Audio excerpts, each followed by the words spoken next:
বিশ্বজ্য মাতৰ অৰ্থাৎ গাই হ'ল বিশ্ব মাতা। সৃষ্টিকৰ্তাই প্ৰথমে গৰুকে পঠাইছিল মানৱ জাতিৰ পালন পোষণৰ কাৰণে। গৰুৰ দেহত 33 কোটি দেৱতাই বাস কৰে, সেয়েহে গৰুৰ বিশেষ মহিমা আছে। 84 লাখ যোনিত জন্মগ্ৰহণ কৰাৰ অন্তত আত্মাই মানৱ শৰীৰ ধাৰণ কৰাৰ কথা হয়তো আপুনি শুনিছে। এই 84 লাখ শৰীৰৰ অন্তিমটো শৰীৰ হ'ল গো শৰীৰ। এই শৰীৰত আত্মাই সৰ্বোচ্চ সেৱা কৰে, যাৰ ফলস্বৰূপে মানৱী জীৱন লাভ কৰে। বেদত অগ্নি, ব্ৰাহ্মণ আৰু গৰুক জগত কল্যাণকাৰী বুলি উল্লেখ কৰা হৈছে। ব্ৰাহ্মণ আৰু অগ্নিয়ে যজ্ঞত দেৱতাসকলক হবিষ্য অৰ্থাৎ ঘিউৰ আহুতি প্ৰদান কৰে। এই আহুতিয়ে দেৱতাসকলক শক্তি প্ৰদান কৰে আৰু এই ঘিউ গাইৰ গাখীৰৰ পৰা প্ৰস্তুত কৰা হয়। সেয়েহে বেদত ব্ৰাহ্মণ আৰু গৰুক সমান বুলি আখ্যা দিয়া হৈছে তথা ব্ৰহ্মহত্যা আৰু গোহত্যাক মহাপাপ বুলি কোৱা হৈছে। যিলোকে গো সেৱা কৰে তেওঁৰ কেতিয়াও অকাল মৃত্যু নহয়। যিহেতুকে গৰুৰ দেহত 33 কোটি দেৱতাই বাস কৰে, সেয়েহে গৰুৰ গলত টিলিঙা বন্ধা হয়। ফলত গৰু এক জীৱন্ত মন্দিৰ হৈ পৰে। আপুনি মন্দিৰলৈ যাব নোৱাৰিলেও যদি গো পূজন আৰু সেৱা কৰে তেতিয়া সকলো দেৱতাৰ আশীৰ্বাদ লাভ কৰে। আপুনি আকৌ বেলেগকৈ প্ৰত্যেক দেৱতাৰ মন্দিৰলৈ যাব লগা নহয়।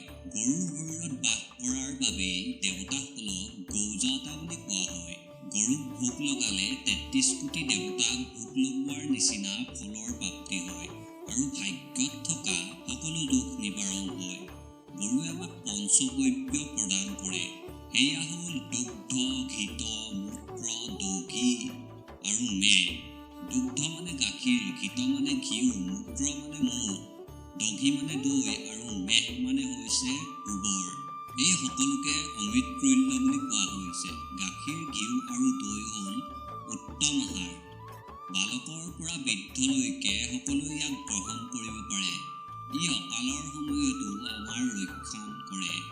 গাখীৰ, ঘিউ আৰু দৈ যিলোকে ভক্ষণ কৰে তেওঁ দীৰ্ঘায়ু হয়। গৰুৰ গোবৰৰ উপযোগিতাৰ মহত্বও অত্যাধিক। গৰুৰ গোবৰত লক্ষ্মীয়ে বাস কৰে। আপোনালোকে হয়তো শুনিছে যে গৰুৰ গোবৰত থুৱাব নাপায়। এনে কৰিলে আপোনাৰ জীৱনৰ পৰা লক্ষ্মী আঁতৰি যায়।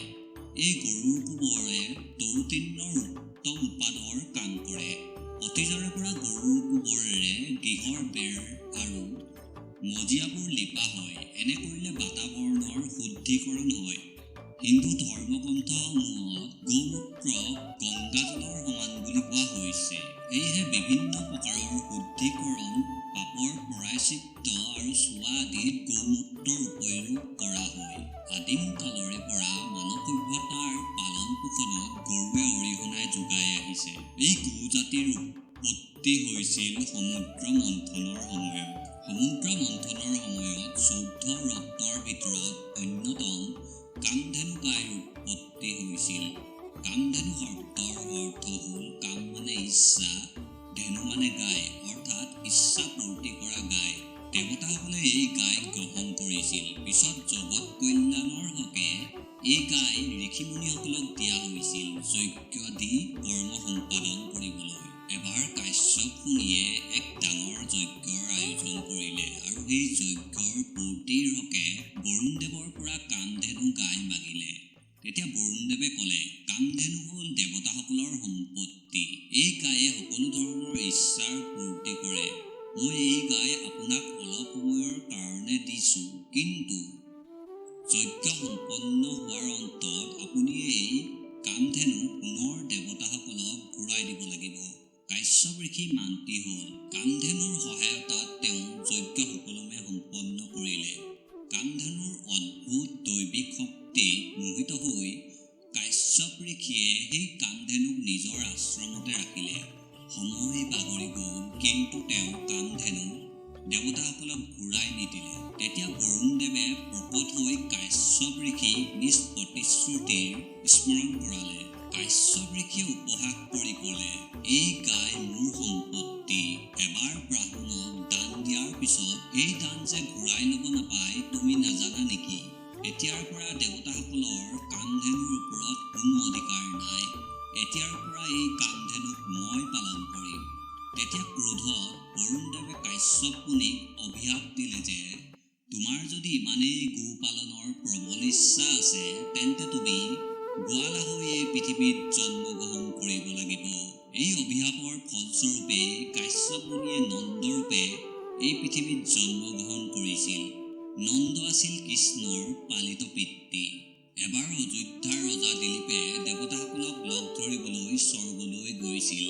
বাটতে তেওঁ কামধেনু গাইক দেখিও নেদেখা ভাও ধৰিলে তথা প্ৰণাম নকৰিলে।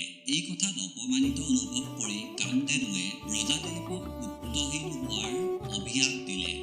এই কথাত নিজৰ ভুলৰ পশ্চাতাপ পোৱাত দিলীপে কামধেনুৰ আগত ক্ষমাৰ প্ৰাৰ্থনা কৰিলে। তেতিয়া কামধেনুৱে ক'লে, ঋষি বশিষ্ঠৰ ওচৰত মোৰ পুত্ৰী নন্দিনীয়ে বাস কৰে।